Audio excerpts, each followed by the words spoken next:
when I've decided exactly where the bird is going to go, I'm going to mark it out with a water-soluble pencil, watercolour pencil, so that I know exactly where to put the glue.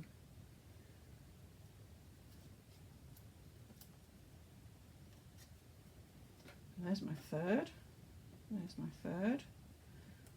its eye, and I quite like the way this piece of music sort of fits along its tail. That was, I have to say, that was partly accident and partly design. So my gluey area is going to have to go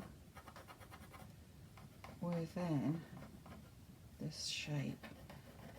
And I'm using a watercolour pencil because I can just get rid of it afterwards. I can wash it off afterwards, unless it gets glue on top of it, but it doesn't matter anyway.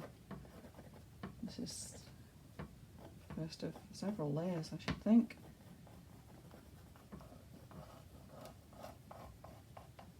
Also, you can see I've trimmed around the bird a bit more carefully now.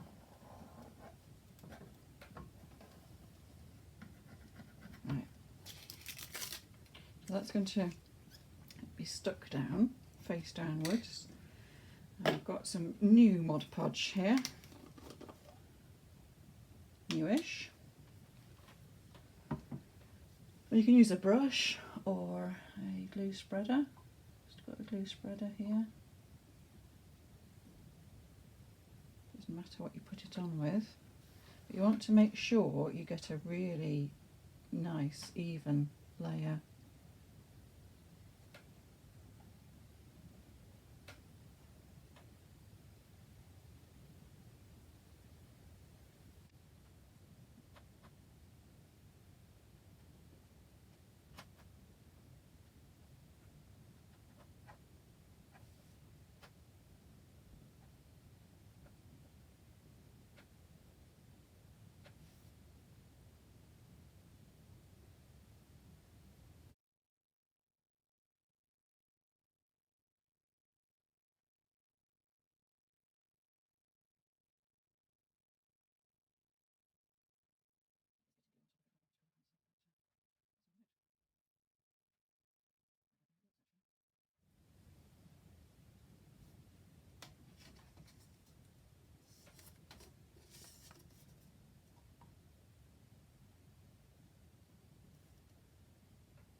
Just turned it around because it's easier to reach this side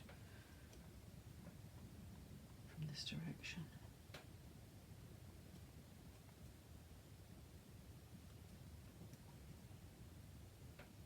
Make sure there's plenty on.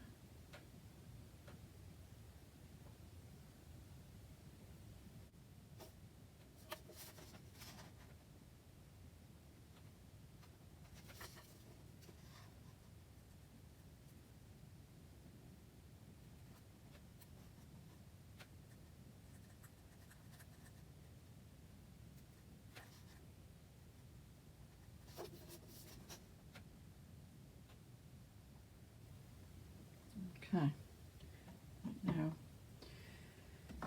I want to make sure I don't get any gaps underneath the bird, so I'm just curving it so that it sticks down sort of from the middle to the ends. And what I want to be really careful of is that I don't get any glue, any Mod Podge on this surface of the paper. So I've got to be really, when I get to the edge, I've got to make sure it doesn't get on my fingers and then get transferred back onto this middle area here. Because if it does, it makes it really difficult to re-wet the paper to peel it off. Whereas at the same time, I'm trying not to get any bubbles underneath it.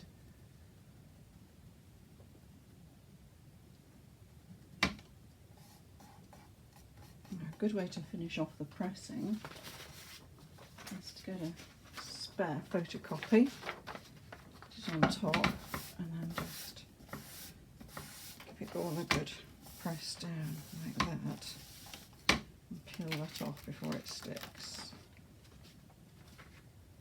Okay, so we'll check. Everything looks nice and flat. Right, now that has to be absolutely bone dry before I do the next bit. So all the wet glue underneath here has to have a chance to soak through the paper and evaporate. Any moisture has to come off it. And so you really have to be patient and wait for the drying to happen. Ideally, and I might even do this, I might leave this overnight and come back to my filming tomorrow. And so the drying has taken place overnight, and here is the final part of the image transfer process. I've got a piece of fine grade sandpaper, and I'm just going to give the paper a light rubbing, which isn't necessary. You don't have to do this, but it just helps to start to break the surface of the paper down so that it's easier for it to absorb water.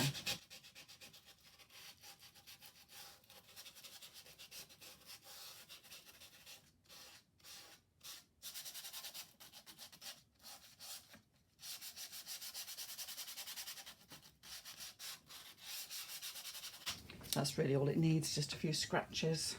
Now, water on the surface. It's kind of exciting and kind of nerve-wracking as well. Is it going to work?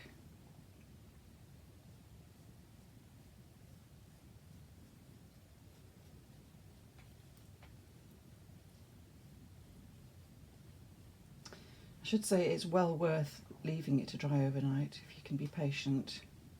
Because when I pressed on the glue that was seeping out around the edges this morning, there was no tackiness whatsoever, whereas last night it was still slightly tacky.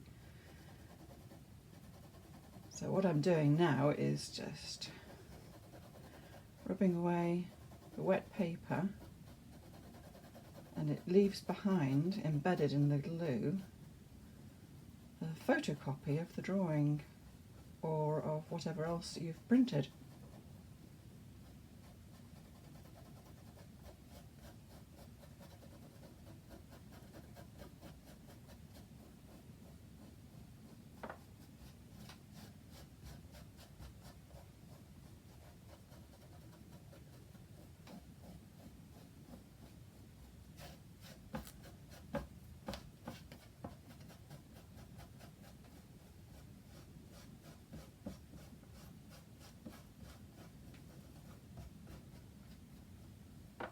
Quite good.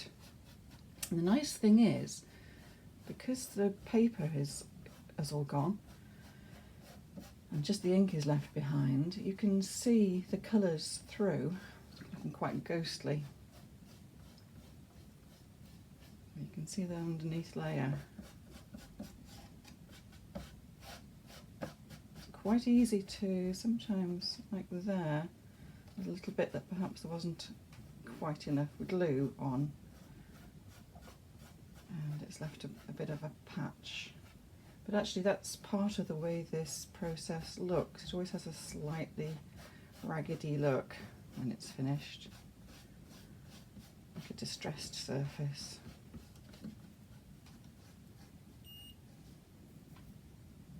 Just need to wet a little bit more there.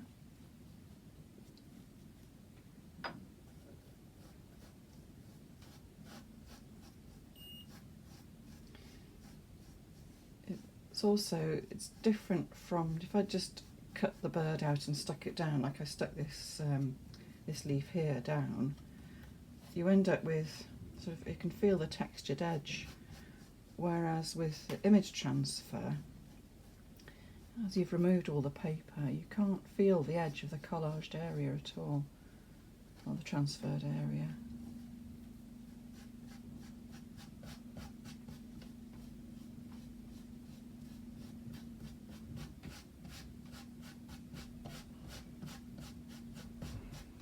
And it works with photographs, and you can also do it with images from magazines. Of course, then you have to bear in mind that you're using somebody else's work, using the photographer's work. And in fact, even if the image is quite altered in your work, it can still come under copyright. I found this out from experience. I actually tested this to find out. I used an image from an online photo library, and in order to check what I could do with it, I contacted the owner of the copyright, and they were okay for me to use the image, to exhibit the piece of work, and to sell it, as long as I paid them a fee. They wanted a fee, I think it was in excess of £50 to use the image. And in the end, I decided that the likelihood of me selling the piece of work was not worth the expenditure. So I didn't use it. They wanted a fee whether or not the piece of work sold. They just to exhibit it in public, they required a fee for me to use the image. So that was quite an interesting exercise to find out the truth about copyright. People are often not sure and sort of depend on sort of popular opinion, and say if you alter the image by a certain percent you can use it. Well, I actually sent this picture library of the image that I'd used in my own work, and I hadn't exhibited it. I sent it to them, and they said, yes, you'll need to pay us a fee if you want to exhibit that. So I didn't exhibit it. It's just in my own portfolio. So it can't go online, can't go on public display anywhere. But of course, if I've used my own drawing or my own photograph, then I own the intellectual rights to it. Okay, so nice clear but slightly ghostly image now, with the character of drawn marks in it, which I really like. And I shall carry on. I shall probably live with it for a few days before I decide what to do next. I'm going to need more leaves, and the strawberry putting in, and maybe an image transfer leaf over here which you'll be able to see the music through. Got a leaf cut out here, so photocopy of the leaf. So I could image transfer that down there, and we'll be able to see the music through the leaf. And I'll do more leaves around here, drawn probably, painted, and work around the bird, and probably do some drawing on the bird as well with maybe ink, and that's when all that's dry. So, work in progress. I hope that's been useful to you, and a refresher on a technique you might have used before, or an introduction to a new technique for you. Bye for now.